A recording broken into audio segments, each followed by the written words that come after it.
Welcome to the Genius Factory. Enjoy the video. You begin by preparing a confined environment so dependencies do not leak. Create a venv and activate it. Install Python 3.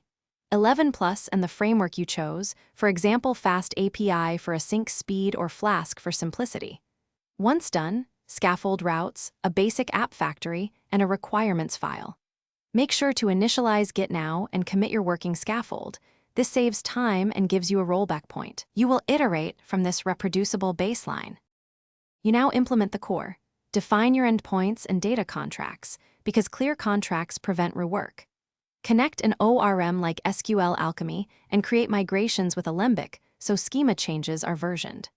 Once data is reliable, add caching with Redis and background processing via Celery or RQ to keep requests fast.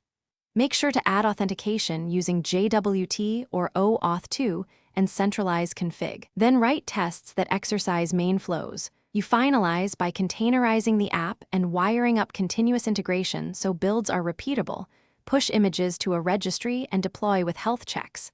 Once live, add structured logging, metrics, and alerts so you know when performance slips. Run load tests and configure graceful shutdowns to avoid losing requests.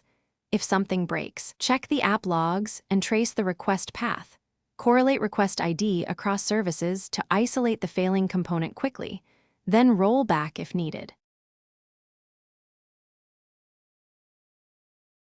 Thanks for watching. If you found this helpful, don't forget to like and subscribe.